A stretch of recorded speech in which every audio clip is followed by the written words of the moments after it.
Bon, dans un premier temps, ce que je demande aux jeunes filles d'aujourd'hui, c'est que le problème, elles sont très très paresseuses aujourd'hui. Parce que depuis le problème des bonnes, là, sont arrivées, tout est laissé à la portée des bonnes. Elles-mêmes sont bien lavées, bien sapées, restées au salon, la bonne fait ceci, fait cela. Donc ça envoie des fights dans les couples. Je vois que les filles d'aujourd'hui ne s'intéressent pas trop au ménage conjugal. Ce qui les intéresse, c'est l'homme en personne. Il faut être une femme, vraiment qu'on dise tu es une femme, que tu sois propre, tu sois élégante, tes habits soient propres, les enfants soient bien entretenus, savoir quelle nourriture il faut donner aux enfants et quelle nourriture il faut donner à l'homme et comment se comporter avec l'homme. Et souvent, il faut savoir à quel moment il faut aborder certains sujets avec l'homme. Il faut que l'homme soit le confident de la dame. Quand il n'y a pas une complicité entre l'homme et la femme, rien ne marche. Rien ne marche. C'est une situation très taboue aujourd'hui que je déplore. Comment faire avec les femmes, avec le fait que les femmes travaillent, les hommes souvent sont occupés, l'éducation? Comment instaurer ce climat de complicité? Mais c'est que le problème là, tout est une question d'organisation. Tout est une question d'organisation. Nous, notre maman, nos grands-mères, nous-mêmes qui sommes là, on travaille, les travails ne sont pas pareils, mais on travaille. Avant même, nos travails étaient plus durs qu'aujourd'hui.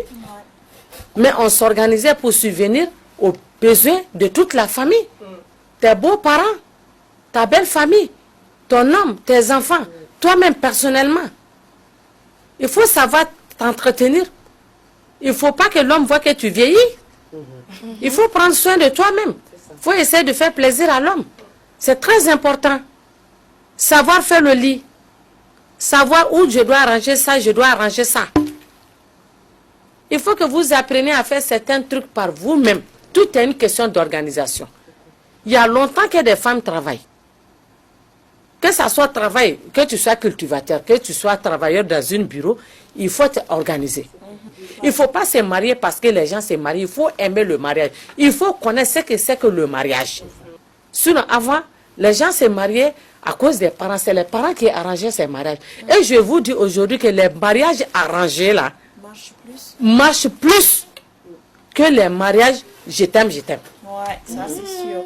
Ça c'est sûr. Comment? Qu'est-ce qui explique ça? Parce que les gens connaissaient la valeur humaine. Ils se respectaient. Il y avait l'éducation.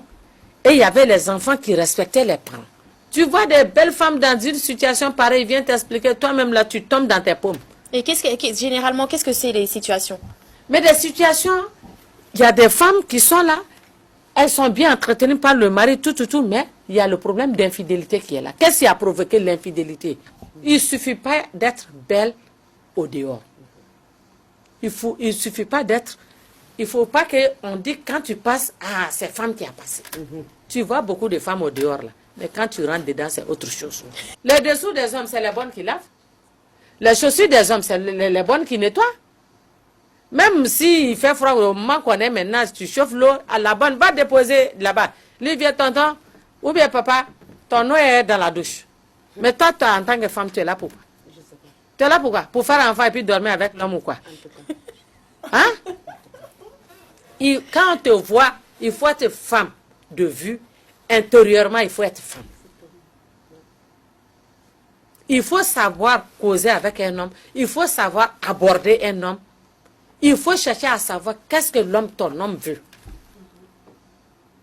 Moi, je conseille à certains hommes. J'ai des clients hommes même qui me disent, qui envoient leur femme vers moi à la boutique là-bas.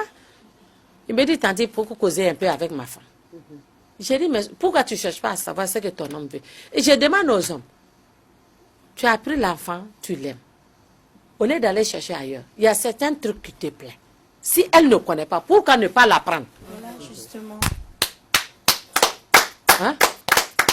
Pourquoi ne pas l'apprendre? Une fois qu'on est dans la chambre avec son homme, tu es tout à lui, il est tout à toi. Tu es libre de tout. Tu es libre de tout. Tu es libre de tout. Donc, il faut connaître ton homme d'abord. C'est comme quand tu fais des enfants. Tu peux faire 5 enfants. Tu n'as pas 2 qui ont le même caractère. Chaque enfant a son caractère. De la manière que tu arrives à dorloter tes enfants, à les encadrer, l'homme est comme ça. Il y a certains hommes qui ne sont pas du tout faciles. Mais avec la patience, toute chose dépend du début de la chose.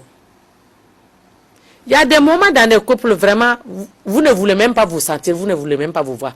Ça, c'est la volonté de Dieu.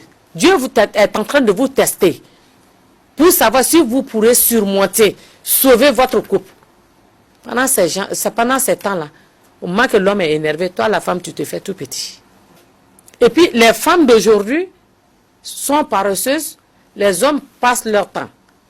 Les travailleurs, à 10 heures, ils s'en vont payer des brochettes, des frites au dehors avec des vendeuses qui sont là, qui n'ont pas de mari, qui cherchent mari. Ils savent qu'à tous les jours, à 10 heures, c'est brochettes, 3 brochettes à 4 brochettes et frites que tu veux. Il va chercher ces petits conneries là pour mettre dedans, il va attirer ton homme vers lui. L'infidélité des hommes là, souvent, ce n'est pas de leur faute. Hein. Souvent, ce n'est pas de leur faute. Il y a tellement de glacières aujourd'hui.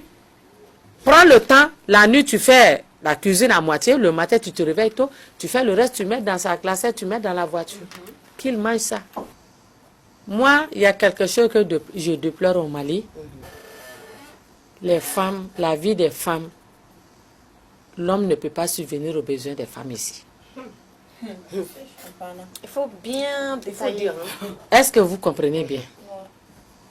Maintenant, quand toi, tu viens de te marier, il n'y a même pas 3 mois, 6 mois, en te mariant, on t'a donné une cantine pleine d'habits, non cousus. Mais, quand tu es dans le besoin, au lieu d'aller prendre dans ta cantine, tu dis c'est ça qui est à la mode, il faut que j'ai ça. Quand il y a des cérémonies là, il faut se changer 3 à 4 fois. D'après eux, Fadinkene. Quand la griotte parle là, il faut que tu fasses l'argent comme d'une carte.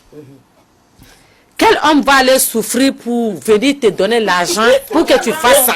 Aucun homme. Hein? Donc si toi tu es dans ce lot-là, le lot des belles villes là, du monde là, hein? Tu ne peux pas avoir ça avec un seul homme, tu ne peux pas faire ça avec deux hommes. Il faut 4 à 5. Je vous jure aujourd'hui, dans le temps où nous sommes aujourd'hui, il y a plus de femmes mariées infidèles que de jeunes filles pour leur jupon. Merci. Merci, Tanti. Vraiment, Mais c'est grave, on n'applaudit pas parce que c'est pas bon. Non, mais elle a dit la vérité. Qu'est-ce qui s'est passé? Non, mais parce que qu'est-ce qui s'est passé? C'est ça que je dis là. Oui.